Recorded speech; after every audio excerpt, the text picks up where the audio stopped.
No Justiça para Todos especial de hoje, vamos entrevistar o juiz federal Fernando Mendes, presidente da Associação dos Juízes Federais do Brasil.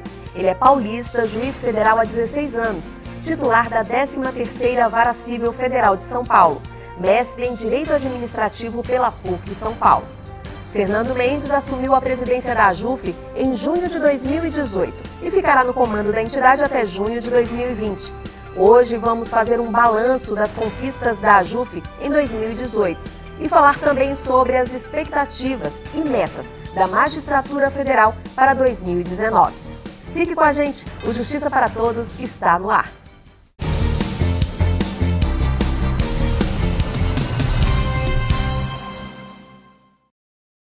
Doutor Fernando, muito obrigada por estar aqui no Justiça para Todos.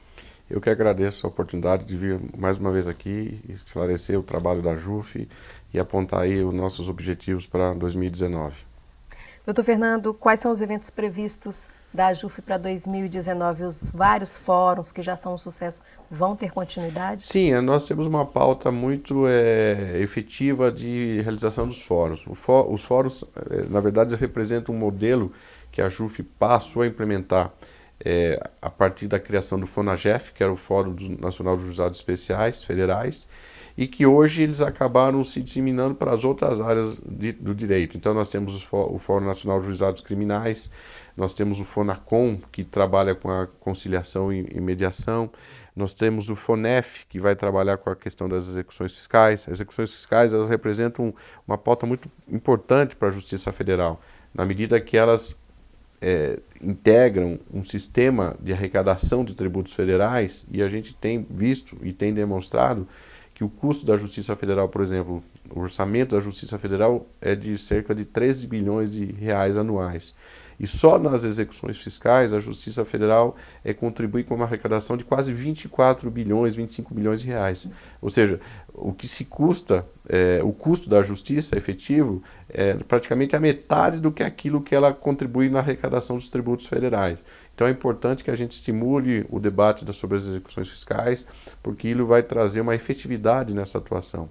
Também temos o FONACRI, que é um outro fórum que nós começamos a trabalhar em 2017 ainda, que envolve um tema hoje importante, que tem reflexos profundos na economia do país, que é a área de regulação e concorrência. Uma decisão de um juiz federal que de alguma maneira afete o mercado concorrencial, ele traz um grande impacto econômico, né? Então, investimentos, a instalação de empresas, o planejamento econômico, depende do quê? Depende basicamente da segurança jurídica. Então, os juízes federais, que são atores importantes na regulação desse mercado, porque as demandas que envolvam esse tema acabam vindo para a Justiça Federal, então são debatidos nesse nosso evento do FONAC. Então, são eventos que já estão consagrados aí nos últimos anos e que nós pretendemos manter no calendário de 2019.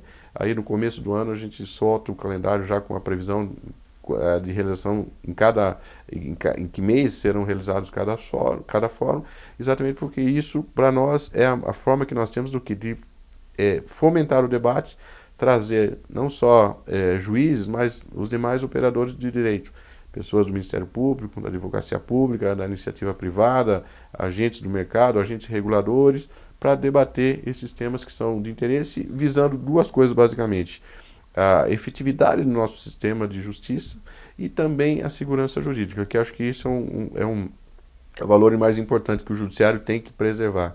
A segurança jurídica, a previsibilidade do funcionamento do judiciário, a transparência e a responsabilidade são condições necessárias para que o país tenha o que é essencial para o seu desenvolvimento econômico e social.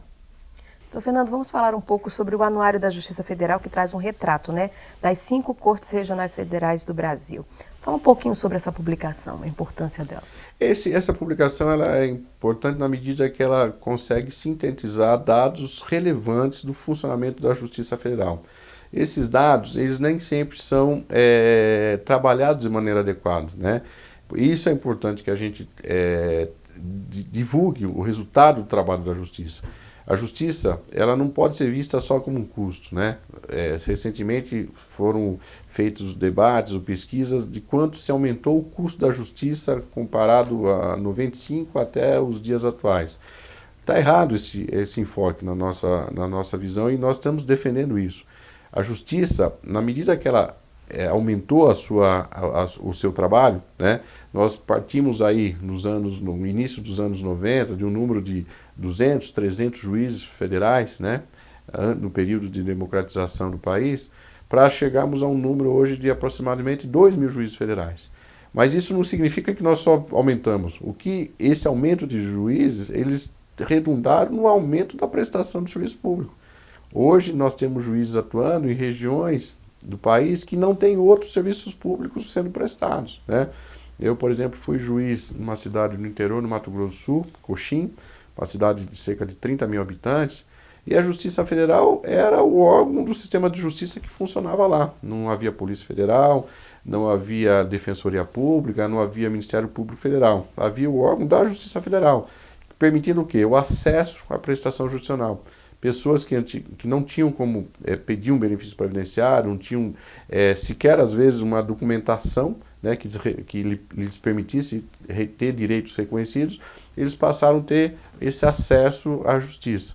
Então isso é importante. A justiça aumentou o seu tamanho na medida que ela passou a prestar um serviço jurisdicional mais adequado, atingindo áreas do país que antigamente não eram atingidas. Isso tem um custo, evidente, mas isso também redunda em benefício. Como já falei no início do programa, só, por exemplo, na questão da arrecadação federal, se arrecada pelo sistema de justiça federal o dobro daquilo que ela custa. Ela tem um custo de cerca de 12 bilhões de reais e por ela se arrecadam mais de 24 bilhões de reais. Então esse é um dado que tem que ser também devidamente analisado, porque se não houvesse essa expansão da justiça, talvez também essa arrecadação não fosse positiva, porque ela não teria permitido essa efetivação. Então o anuário, de alguma maneira, ele colabora com esse nosso diagnóstico.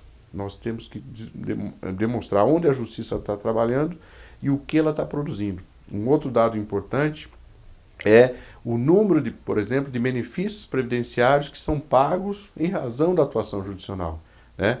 A Justiça Federal paga são dados aí que variam ano a ano, mas eu posso dizer bilhões por ano em precatórios e RPVs relativos a exatamente reconhecimento de benefícios previdenciários. Aquelas pessoas que tiveram seus direitos sociais negados pelo INSS ou pelos órgãos do executivo, foram a juízo e através da atuação da justiça é que tiveram direitos constitucionais reconhecidos.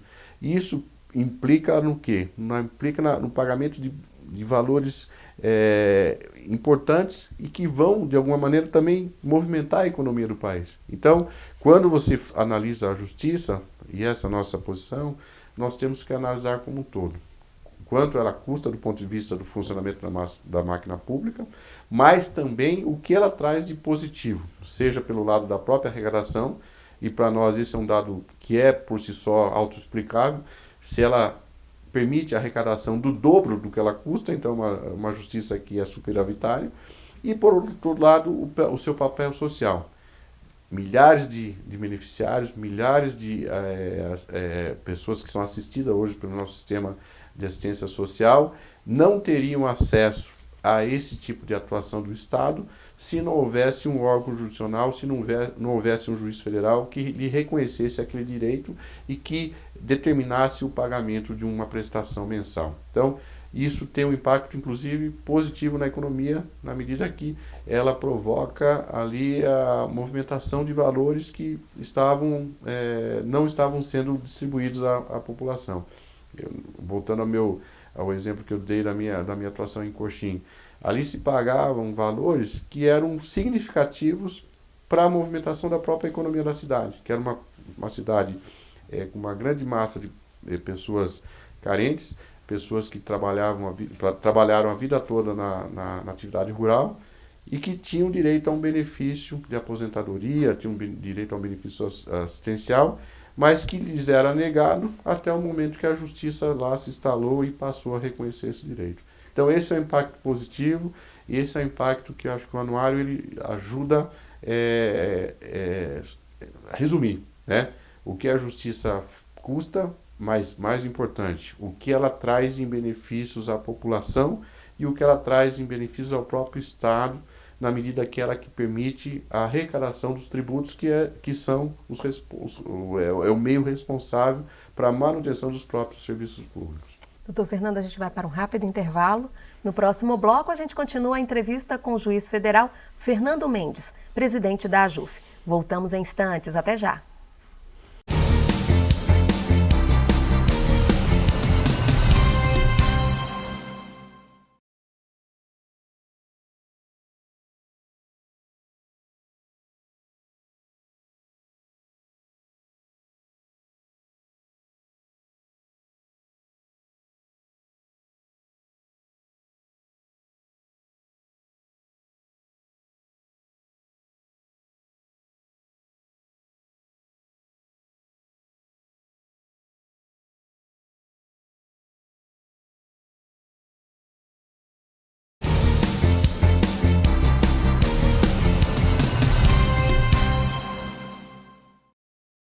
Voltamos a falar aqui no Justiça para Todos com o juiz federal Fernando Mendes, presidente da Associação dos Juízes Federais do Brasil, a AJUF. Falando sobre a atuação da AJUF, a associação tem um projeto muito importante, que é a Expedição da Cidadania. Como ela vai ser desenvolvida em 2019? Esse é o lado importante. A AJUF ela não se resume a defender uma pauta corporativa. Obviamente que a pauta corporativa é importante porque nós temos que ter uma magistratura valorizada do ponto de vista funcional. Mas a AJUF vai muito além disso, né? E uma dessas nossas bandeiras sociais é exatamente a Expedição da Cidadania. Nós já fizemos várias edições desse evento. Ele começou aí ainda nos anos 2000, né? Foram feitas expedições na região do Pantanal, no norte da Bahia, no Maranhão, e nós estamos planejando para 2019, em parceria com a OIM, que é uma entidade aí ligada à ONU, um trabalho social que envolva o problema migratório hoje, particularmente dos venezuelanos, das regiões mais afetadas, porque isso é um problema social grave, né? Os migrantes que vêm para o Brasil em busca de alguma oportunidade, isso causa um problema social na região para a qual eles estão vindo, por deficiência nos serviços públicos. Então, uma das pautas que nós estamos trabalhando e estamos tentando organizar um projeto é uma expedição voltada um pouco para esse lado, que atenda ao problema migratório hoje, particularmente dos venezuelanos, mas também os próprios cidadãos brasileiros que estão, de alguma maneira, sofrendo essa crise ali com a falta ou com a crise que se provoca porque há uma demanda muito grande e o serviço público acaba não sendo prestado, né? Acabamos de ter uma intervenção federal no estado de Roraima, exatamente porque isso se acentuou, essa crise social, e acho que a AJUF pode contribuir, e a Expedição da Cidadania tem esse propósito, levarmos o Estado, aqui pela Justiça Federal, mas também outros organismos de serviço de saúde, da própria educação, de regularização de documentos, para que essas pessoas possam ter ali um atendimento digno. Qual que é a importância desse serviço, de todo esse projeto, para essas populações que vivem em áreas tão afastadas? É exatamente isso. Às vezes é uma população, é uma parcela da população brasileira que acaba não tendo no seu dia a dia o acesso ao serviço público, ao acesso à chamada cidadania. Então, o que a AJUF incentiva com isso? Com que o Estado vá até aquele local onde, naturalmente, no dia a dia, ele não atinge aquela parte da população, porque ali não há um serviço público instalado de maneira efetiva. Então, nós levamos a nossa atuação em parceria com o Exército, a parceria com o próprio Poder Executivo, o Ministério da Saúde, o Ministério da Integração Regional, para que essa é a ideia, que a presença do Estado possa chegar naquelas áreas mais longínquas onde normalmente acaba não chegando, exatamente por uma deficiência de atuação estatal. A JUF também tem uma outra causa muito nobre, que é a valorização das magistradas, né, das mulheres que estão na magistratura federal. Inclusive, a associação realiza vários eventos para tratar desse tema. Eu queria que o senhor falasse um pouquinho dessa bandeira defendida. Foi criada agora há 2 anos essa comissão da JUF Mulheres, né? Nós temos hoje no Poder Judiciário essa questão, é uma pauta hoje não só da JUF, uma pauta mundial, né? A questão do devido espaço da magistrada, do devido espaço da mulher no mercado do trabalho. E naturalmente esse tema está sendo debatido dentro da Justiça Federal. E a JUF tem apoiado exatamente isso, que essa discussão seja feita, que esses diagnósticos sejam realizados, que esses dados sejam levantados, para que se dê à magistrada as mesmas oportunidades que, dentro de uma carreira, às vezes, pela própria estruturação da carreira, se reclama que há ou pode haver algum tipo de tratamento diferenciado. A JUF, isso é importante dizer, nós não trabalhamos, ou não é pauta da JUF Mulheres, o desenvolvimento de cotas. Isso acho que está fora do nosso contexto. O que nós defendemos, e a JUF tem incentivado, é exatamente esse debate, que as mulheres possam, cada vez mais, as magistradas, ter a sua visão, né? Tem mudado, a Justiça Federal tem mudado um pouco o perfil, né? Tradicionalmente, até por um processo histórico, acabava havendo dentro do sistema de justiça uma maioria de homens, né? Mas isso tem mudado também ao longo do tempo, né? A Justiça Federal, nós vemos que isso é um pouco diferente. A mulher, de alguma maneira, sempre teve um espaço e sempre ocupou posições importantes. No meu Tribunal Regional, por exemplo, na terceira região, nós tivemos várias presidentes mulheres. A atual presidente é uma mulher, a doutora Terezinha Caseta. Mas nós também sabemos que essa realidade não é o que ocorre no país como um todo. Então, o que é importante que nessa pauta a JUF possa atuar? Exatamente identificar e promover políticas que permitam exatamente esse acesso, essa participação igualitária entre homens e mulheres. Porque, na verdade, nós já temos um sistema que é um sistema de concurso público, que é um sistema de meritocracia, mas que as oportunidades, exatamente pelas diferenças que são naturais, genéticas entre homens e mulheres, e o que nós pretendemos exatamente por meio dessa política, por esse trabalho dessa comissão e o envolvimento da diretoria, é permitir que esses dados sejam cada vez mais debatidos de maneira transparente, para que todos, homens, mulheres, magistrados, tenham as mesmas oportunidades de trabalho, que possam ter a ascensão profissional, que os magistrados e magistradas tenham as mesmas oportunidades de ascensão profissional. Na medida que nós ingressamos na carreira por um mesmo sistema, que é o sistema de meritocracia do concurso público, o desenvolvimento dessa carreira, as oportunidades também têm que ser iguais.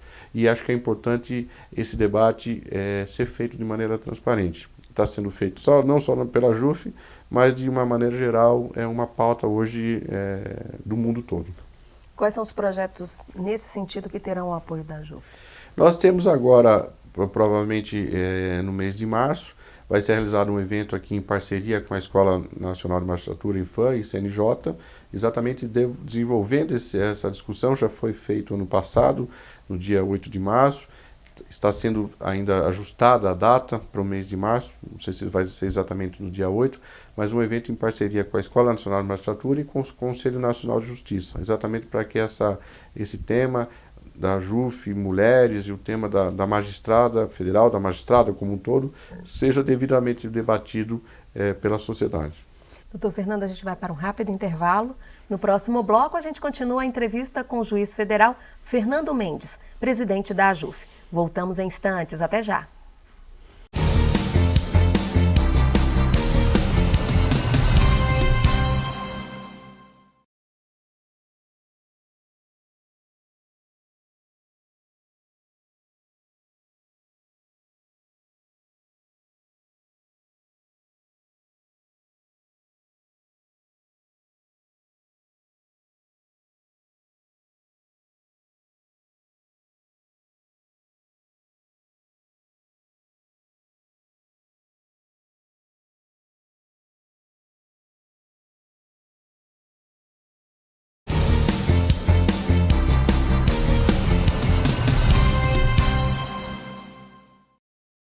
E o Justiça para Todos volta a falar com o juiz federal Fernando Mendes, presidente da Associação dos Juízes Federais do Brasil, a AJUF. Doutor Fernando, 2018 foi um ano muito intenso, de muito trabalho para a Justiça Federal? Foi. Nós tivemos ainda em 2018 um grande debate sobre a questão da reforma da Previdência, né? Esse é um tema que aflige muitos magistrados, que nós nos opusemos a uma mudança de regime sem uma discussão adequada, né? Houve um discurso muito errado, ao nosso ver, de que os servidores públicos eram privilegiados, que o sistema de previdência precisa ser alterado, porque esse discurso não é verdadeiro. Desde 2013, né, ou seja, mais de 5 anos, o Serviço Público Federal já passou por uma grande reforma da Previdência. Os servidores públicos e juízes que ingressaram no sistema federal a partir de 2013 já estão submetidos a um sistema de previdência igual ao do regime geral, ou seja, estão submetidos ao teto do regime geral. Então isso tem que ser debatido de maneira transparente, porque se fala que o juiz tem direito à aposentadoria integral, que o juiz é de alguma maneira um privilegiado. Isso é falso, isso é mentira.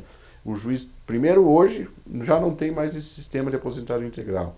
Os juízes que ingressaram a partir de 2013 estão submetidos ao teto do regime geral do serviço público, cerca de R$5.000. Juízes mais antigos, eles também não têm garantia da aposentadoria integral. Eles recebem uma média do que contribuíram. Mas o mais importante é saber diferenciar. Quando o juiz tem um sistema de aposentadoria, ele contribui com base na sua integralidade de salário. Então, às vezes, as comparações são feitas de maneira ou por desconhecimento ou por má fé, tratando o juiz e o servidor público, de uma maneira geral, como privilegiados. Isso é falso. Então, a gente não se opõe a uma discussão republicana sobre a questão da reforma da Previdência, ela é necessária, alguns ajustes precisam realmente ser feitos, mas isso tem que ser feito de maneira adequada, de maneira ética, não começar a colocar nas costas do serviço público como um todo e nas costas do Poder Judiciário a responsabilidade por uma crise que não foi criada por esses integrantes dos poderes e do serviço público. Então, o que nós pretendemos em 2019 também é que, se esse debate for feito, que ele se faça de maneira adequada, para que se dê o tratamento adequado para a magistratura. Hoje se cobra muito, se faz muito essa comparação, por exemplo, com outros modelos de justiça. Um juiz federal brasileiro ganha X, um juiz americano ganha Y, né? Só que não se discute os modelos. Lá nós temos um modelo também de aposentadoria integral, né? Então o juiz federal americano hoje ele tem uma remuneração maior que o juiz brasileiro e tem um sistema de garantia de aposentadoria que nós deixamos de ter. Então, para nós esse debate ele não nos preocupa.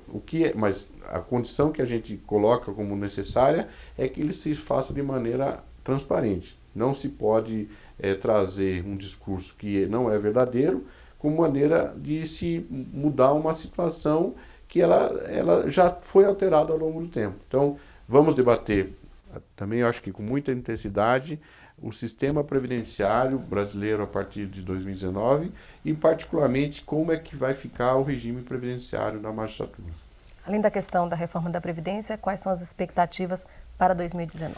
Nós temos uma pauta muito intensa, né, não só do ponto de vista da remuneração, mas da própria estruturação do Poder Judiciário, né, do Judiciário Federal. Nós temos aí o problema dos novos tribunais, né, que foram criados pela emenda 73 e que, de alguma maneira, ainda está paralisado no Supremo Tribunal Federal. Então, nós pensamos e defendemos que esse debate seja feito de maneira adequada também. A Justiça Federal de segundo grau, ela está sufocada, porque ela cresceu muito na sua base, como eu disse. Nós éramos poucos juízes, 300, 400 juízes no início dos anos 80, começo dos anos 90, e hoje somos quase 2.000 juízes. Só que o segundo grau praticamente não se alterou desde 88 para agora. Foram poucos os cargos de tribunais que foram criados. Então, o número da base aumentou geometricamente, enquanto o número dos tribunais se manteve estável. Então, isso provoca um problema de gargalo, evidente. As causas são julgadas no primeiro grau e, quando chegam no tribunal, elas ficam paralisadas exatamente porque não se tem uma estrutura adequada. Então, o que nós defendemos? Também se repensar o modelo da justiça no segundo grau. Então, particularmente na primeira região, que é uma região hoje que sofre uma maior defasagem em relação a essa estruturação, nós precisamos debater isso. Mas o que é importante? Temos que debater isso com a visão do século XXI. Nós temos que pensar nos novos tribunais sem um impacto orçamentário grande, para trabalhar dentro do nosso próprio orçamento, transformando a forma de atuação, né? Hoje nós temos que pensar nos tribunais já moldados para o processo eletrônico, para o processo virtual. Você não vai precisar mais daqueles prédios, espaços imensos para se colocar ou para se arquivar processo, porque nós vivemos já uma nova realidade. Então esse debate também nós entendemos que tem que ser feito em 2019, porque ele passa pelo caminho da solução ou pela efetivação da prestação judicional. Você não pode pretender que um sistema seja efetivo quando você adequa o sistema de entrada dos processos, que é o primeiro grau, mas não pensa no sistema de saída. Os processos acabam tendo um gargalo e precisa ser debatido. Então a gente vai defender isso e acho que nós vamos ter aí um cenário importante para se pensar no redimensionamento da Justiça Federal, de primeiro e segundo grau, para que a gente resolva a questão dos novos tribunais e para que a gente consiga construir uma justiça do século XXI, uma justiça mais moderna, uma justiça mais efetiva. Doutor Fernando, infelizmente nosso tempo acabou. Eu quero agradecer muito a presença do senhor aqui no Justiça para Todos. Eu que agradeço a oportunidade, estou sempre à disposição para vir aqui falar um pouco sobre a JUF, falar sobre a Justiça Federal. E o Justiça para Todos de hoje termina aqui. Participe do programa, envie sua sugestão para imprensa@juf.org.br. Você também pode assistir ao programa pela internet, na página da AJUF ou no canal da associação no endereço youtube.com/tvajuf. Obrigada pela sua companhia.